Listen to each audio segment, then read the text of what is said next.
What's up? This is Tech9. Right now, you could be watching one of my videos or listening to one of my songs on the radio. Except the people pretending to be your friends in the music industry won't play you what you want to hear. You know what? The industry is punks. Don't let them tell you what you should see, what you should think, or what you should feel. Don't nobody wanna deal with it, they got it together for real and even think it's own thoughts. Everybody wanna do what everybody else doing, the copycat is what they've been told. I'ma get in the brain of the lame, I contain pain, and I'ma give it to the rap game. The way you're doing it, the way you're pursuing it, you're gonna ruin the feeling, it's a change. Ain't nobody stupid enough to get at me, full of a lot of living, Sprite and Hennessy, better be on my team and I'm my enemy, giving the suckers murder with my energy, see by the way I'm walking, I'm a killer, and see by the way she rockin', I'm a stiller, get it poppin', you watch it taking Godzilla, and look like a pop if you mess with my Skrilla. Brain mama, inflicting pain, nigga with hammer, psycho shit me whole, persona, nervous, lyrics at your service, you heard us, murderous, demons they come out, what you tell like they chrome, number blah.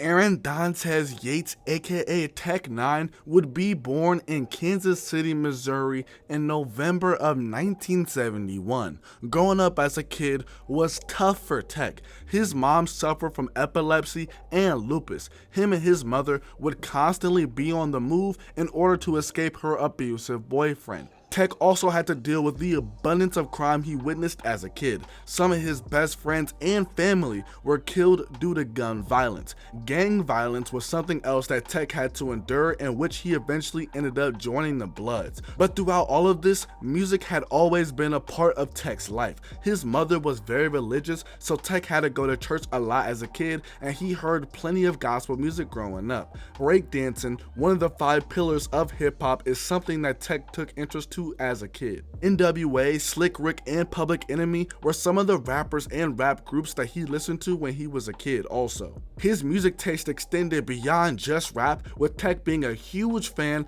of the rock group The Doors at an early age. This group would greatly inspire him, and their music would lead to the creation of something that would greatly impact Tech9's career, which we'll talk about in a little bit.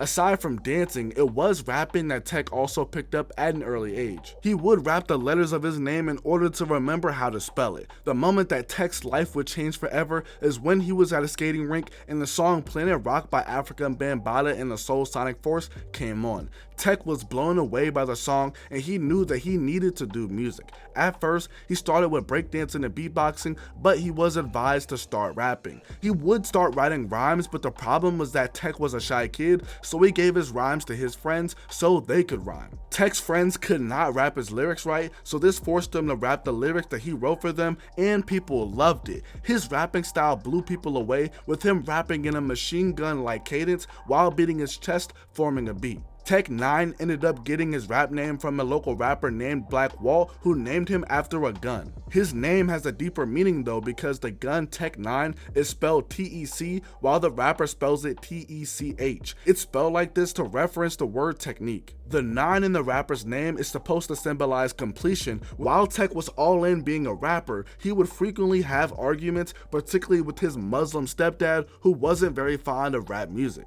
His stepdad has said that he did not have a problem with Tech being a rapper, but he didn't like how Tech's dreams of being a rapper impacted his desire to do schoolwork. So with this, Tech9 left home when he was 17 to pursue his dreams. From this, he moved around a lot, but during this time, he got in contact with the man who went by Icy Rock, who would greatly impact Tech's career. Icy Rock taught Tech9 how to develop hooks and structure songs. It was also Icy Rock who used his connections to help get Tech9 his first deal. This deal was with Jimmy Jam and Terry Lewis's Perspective Records in 1993, when Tech9 was around 21 years old. For those who don't know, Jimmy Jam and Terry Lewis are a songwriting and record production duo. They've produced records for Michael Jackson, Janet Jackson, Mariah Carey, Usher, Beyonce, Shaka Khan, etc. I mean, I can go on and on. So now you might be wondering, what does the label of this production duo who has produced for these type of artists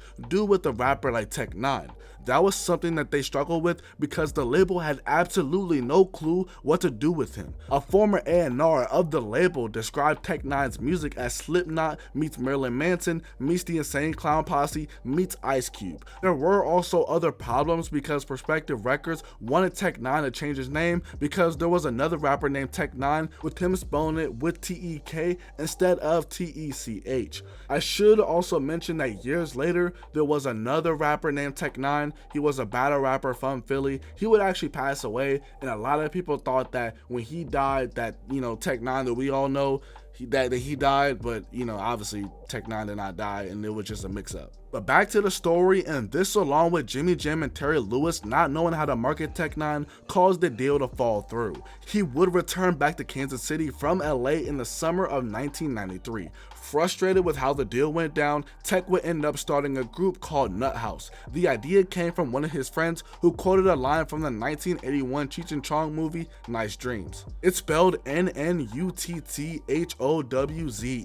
The N-N-U-T-T in Nuthouse stands for New Narcotical Untamable Techniques. They were really anti-industry. Tech-N9ne is quoted as saying, "If the majors wanted their artists well groomed, we effed our hair up. If they wanted clean records for radio, we said F in everything. If they wanted clean, fresh new clothes like Cross Colors and Carl Kanai, we went and found factories that sold worn workman's gear just to do the exact opposite of the industry that spit us out." There are some people watching this that have seen the video clip of Tech-N9ne performing in front of a crowd in Venice Beach back in the day with members of Nuthouse. I've seen people say that this clip is from 1994, but I've also seen people say that it's from 1993. Either way, here's the clip of what Tech-N9ne sounded like at the time. Got the cup in California, but no one they straight out the gun, not the social, but they want it niggas, they know we're working. Damn.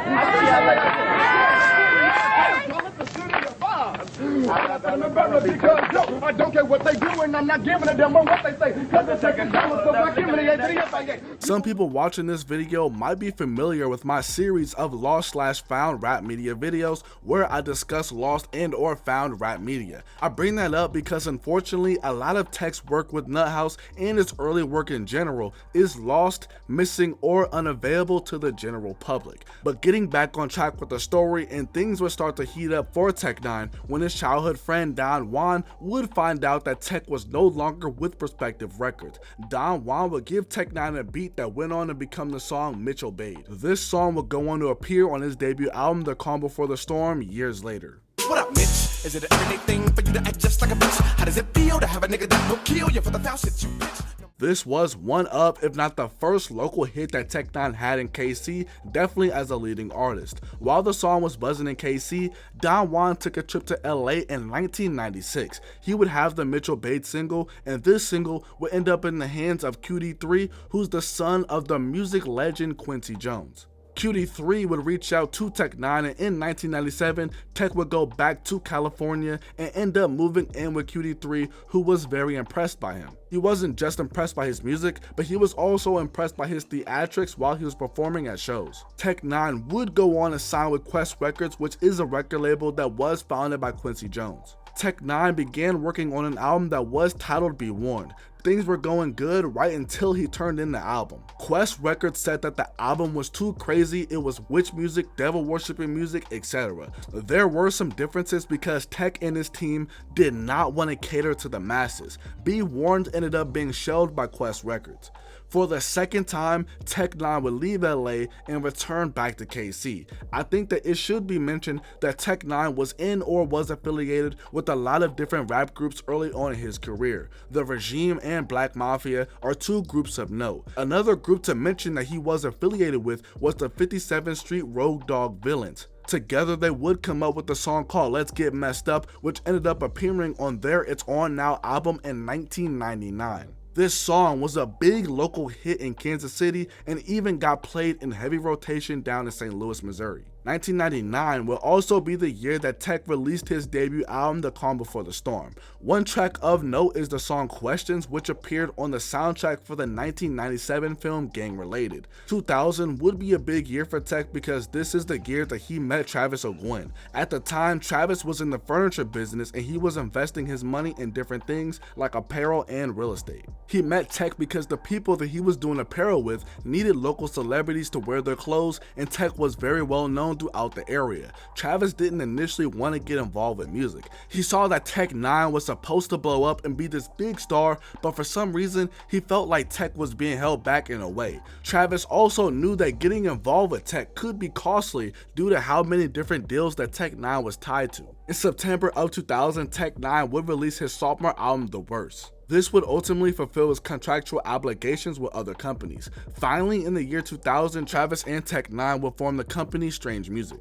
The original name for the label was actually called Entertainment Group 9 Arts Music, which would be EGN Arts for short. If you flip that backwards, it forms the word strange, but the name would simply be changed to Strange Music, which was inspired by the rock group The Doors, who I mentioned earlier. The Doors have two songs titled People Are Strange and Strange Days, which inspired the name.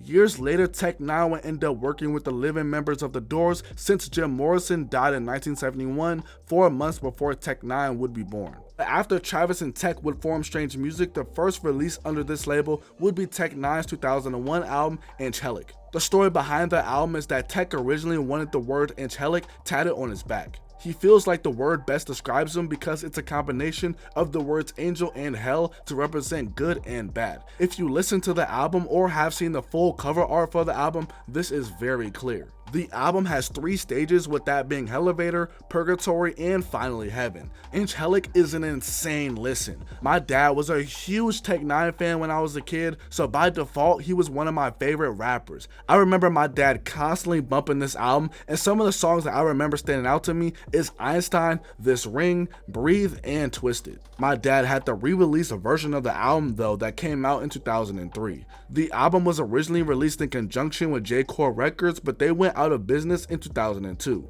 The re-release version of Angelic has a slightly altered track list, with some songs like Here I Come being taken out and songs like Breathe being added. I prefer the re-release version of the album though.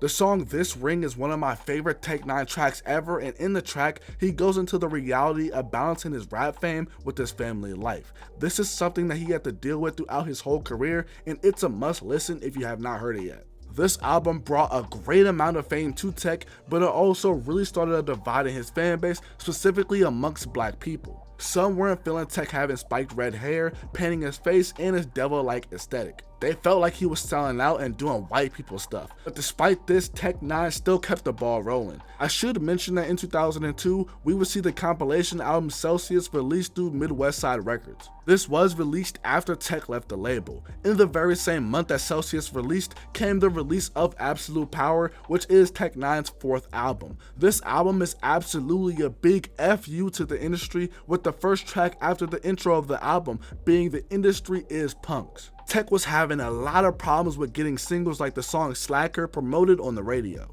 He was struggling to get the music video played as well. He even made commercials in promotion of Absolute Power, dissing the industry, which I played in the intro. It was a very risky message to put out there, but it worked, and it led to the sales for Absolute Power to be tripled. After Absolute Power, we get into a time period where N9ne did not drop an album for a couple of years. This is of course if we're not counting the re-release of Angelic in 2003.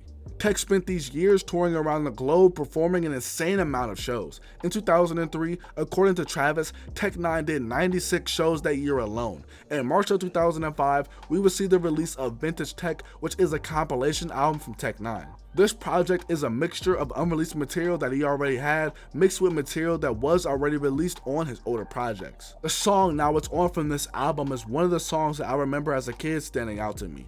In 2006, we would finally get new music from N9ne. Right here is where I'll end the first part of the video, where I discuss the early part of N9ne's career. In the second part, I'll cover what happened to him from 2006 to present day.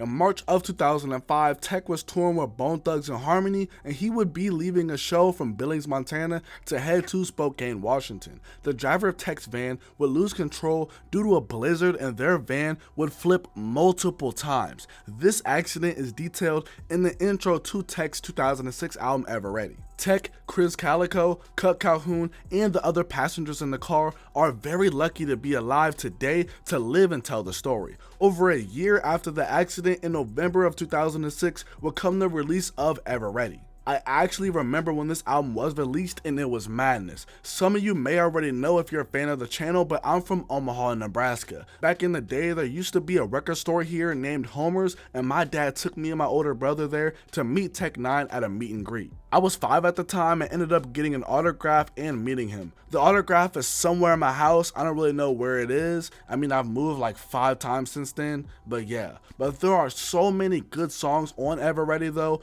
My World, Welcome to the Midwest, About to Bubble, Riot Maker, and The Beast, to name a few. This is one of Tech's most popular albums, with it finally going gold in 2020, and Absolute Power went gold in 2022. The song Caribou Lou from Ever Ready would also go platinum in 2017, and the song The Beast would go gold in 2020. This album is really well rounded, with there being party songs like Caribou Lou, hype songs like The Beast, lyrical songs like My World, and deep songs like The Rain. The song The Rain is another really good song by Tech.N9ne, which describes how hard it is for him to be constantly away from his family due to him constantly touring. This is why he calls the road the rain. Some things that I never knew about this album is that Tech.N9ne originally wanted Eminem to be on it. I've heard that Tech.N9ne wanted Eminem on the song My World, which would have been insane, but the timing was off due to Eminem's close friend Proof being killed earlier in 2006. I've also heard that Tech.N9ne wanted Twista to be on the song Welcome to the Midwest,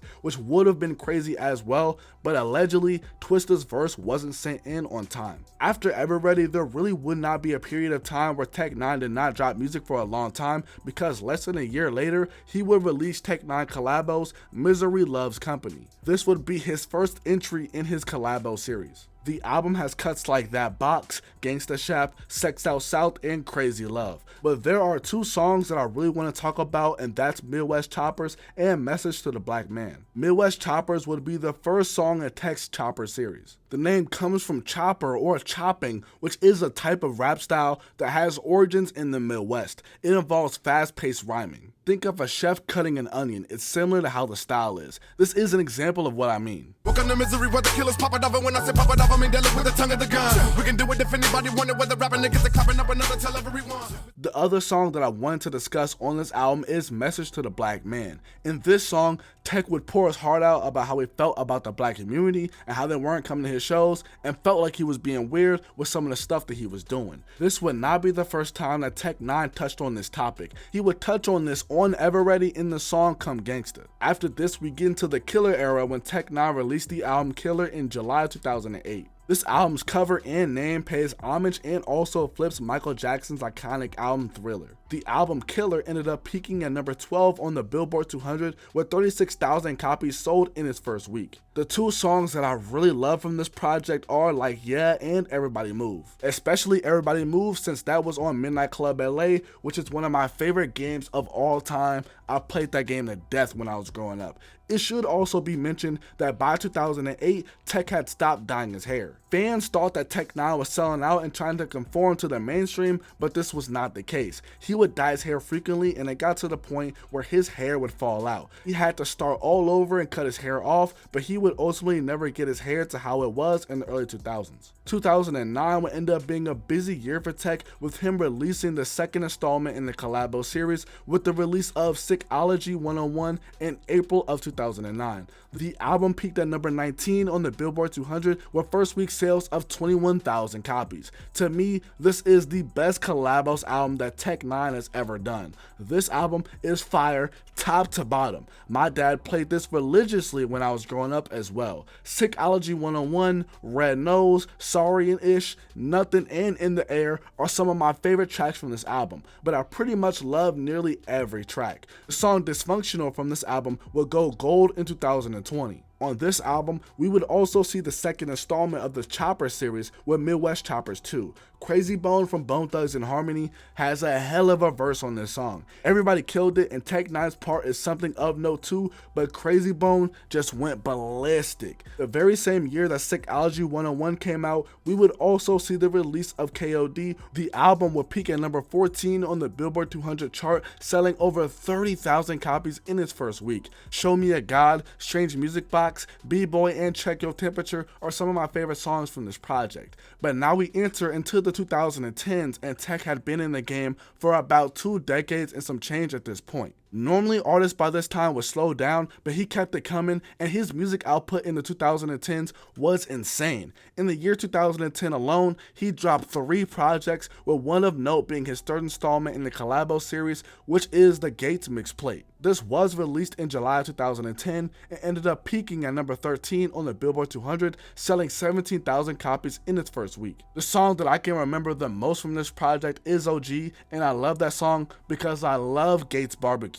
I get it every time I go to KC, it's really good, I highly recommend it. But this restaurant is the inspiration behind the song name and the name of the album. This album would also be a lot brighter than K.O.D. because Tech was in a dark place at this time, so tracks like OG really brightened up his mood. I think it's kind of crazy looking back at it now that come 2011, Tech.9ne would turn 40 years old in November of that year. The crazy part is that he still had yet to reach his peak in popularity. Rap is known to be a young man's game, but at the age of 39, Tech will release his 11th album, all 6s and 7s, in June of 2011. The album would top the rap and R&B charts while peaking at number 4 on the Billboard 200 charts, selling 56,000 copies in its first week. Absolutely insane, and this album had so many bangers. Am I Psycho, He's a Mental Giant, I Love Music, and If I Could are a few. We would also see the release of the 3rd installment of the Chopper series, but the series expanded from focusing on the Midwest to going worldwide. Follow me all around the planet, I run the gamut on psychology. They can never manage, we do damage with no apology. Pick 'em off the panic, a little manic, cause I gotta be frantic. I'm a gem, cause I'm an oddity. As I said, the series would go worldwide when Tech got rappers from as far as Denmark and Turkey to spit on the track. It's truly remarkable how fast these men can rap, it's incredible. But the album all 6s and 7s would be drastically different from other Tech.9ne albums because he would load up on his famous guest features. He had Kendrick Lamar, B.O.B., Snoop Dogg, E40, Lil Wayne, T-Pain, and Busta Rhymes to name a few. 2012 would come about, and I'm going to be completely honest, but by this time, I wasn't really heavy into Tech.9ne. Other artists had caught my eye by this time, so I'm not really familiar with his music past this point aside from his popular stuff, which we'll get into. But in this year alone, Tech.9ne will release 3 projects, with that being Clusterfuck, Eba, and Boiling Point. These would hold over his fans until his 2013 album, Something Else. This would be another huge album for Tech.9ne, with it peaking at number 4 on the Billboard 200, selling 58,000 copies in its first week. Now, while I did say that after 2012, I wasn't really listening to Tech.9ne as much as I previously did,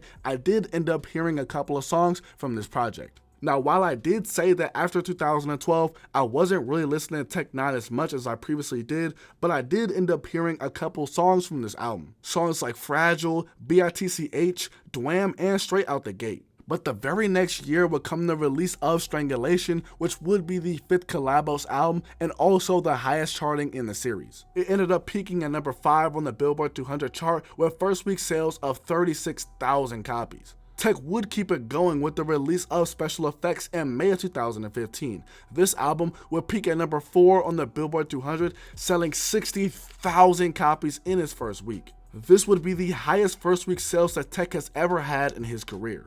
Hood Go Crazy would be the big song from this album, and that song would go on to peak at number 90 on the Billboard Hot 100, being Tech's only song to appear on the Billboard Hot 100 as a leading artist. As of now, the song is certified platinum by the RIAA. Here is Tech.9ne making some of the biggest hits of his career well into his 40s. I would also like to mention the song Speedo, which is also known as Worldwide Choppers 2. He's handled, Holmes here's a handful. How in the hell he hovering, having hella go ham though. I said the 7 Ritzy Havens will be the man band, so we put it together thinking Eminem was a gamble.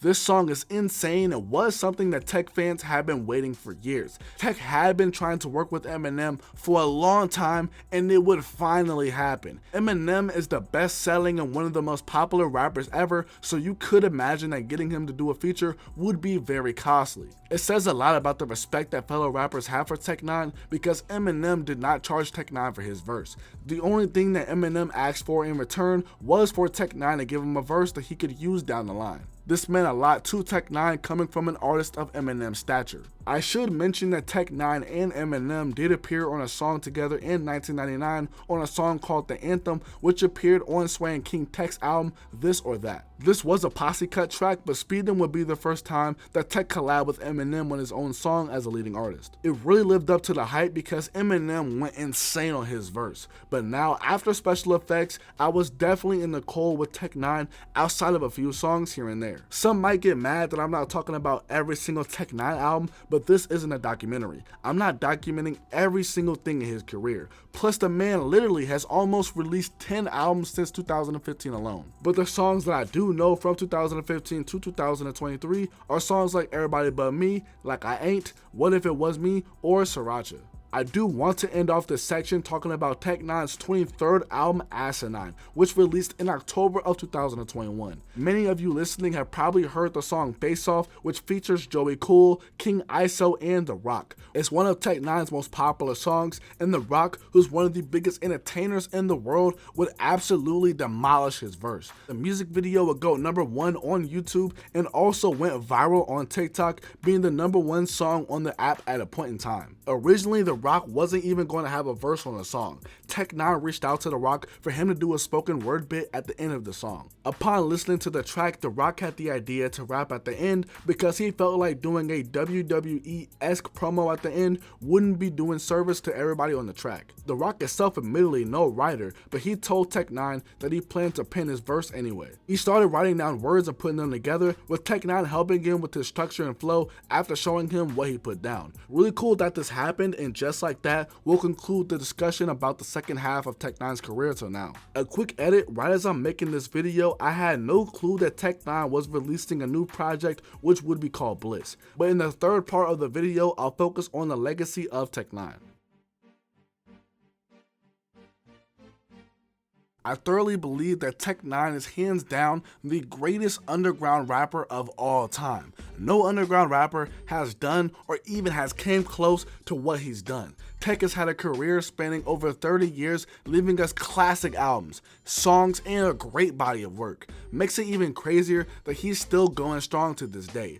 To say that he's hardworking is an understatement. In his career, he's managed to do more with less than mainstream rappers. Shoot, for a period in the 2010s, he was selling more than mainstream rappers. Strange Music, which he co-founded, is one of the biggest independent record labels in the world. That's largely in part due to him. Then we can get into his influence. Tech took a lot of criticism for some of the things that he was doing back in the day. He was truly an artist that was ahead of his time. Some viewers of the channel would know that I'm a huge fan of Playboi Carti, and he would do an interview talking about how influential Tech.N9ne was in his career. Tech.N9ne, he's the pioneer of what I got going on right now. When it comes to having a cult following, embracing yourself, and sticking to your vision, Tech.N9ne is the pioneer of that. So it's only right I give him his flowers, and he's very big in his own world, and it's the same thing with me. Even with the merch, Tech.N9ne is the pioneer of this stuff. Rock stars. He embraced the rock star punk stuff and hip hop, and it's fire. Couldn't have said it any better.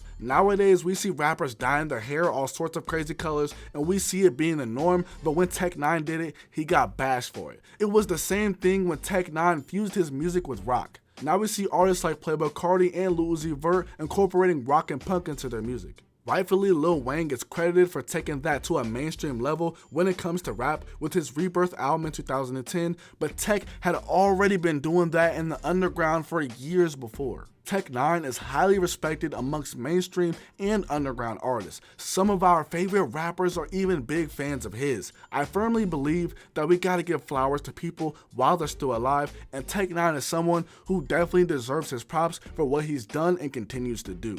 Tec-9 made an impact, he has major influence on the game, and has a hell of a discography. Normally, most popular doesn't mean the best, but in Tec-9's case, his skills are second to none. I've seen him live, and it was truly an experience. I saw him in 2014, but I can't imagine how a 2006 show would have been. The man is also a workhorse. I've even read an article from 2019 that said that to that point, Tec-9 averaged 250 shows a year. Tec-9 and Machine Gun Kelly even broke a record in 2012 when they performed 99 shows in 90 days. Just some otherworldly stuff right there. I can go on and on about the greatness of Tec-9, but at this point, those who know, know. And if you don't know, I don't know what else to say. And I know I said that he's the greatest underground rapper of all time, but he has a case to be one of the greatest rappers of all time if we're keeping it a buck.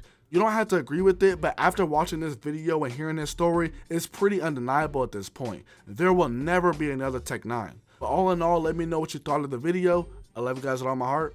Peace.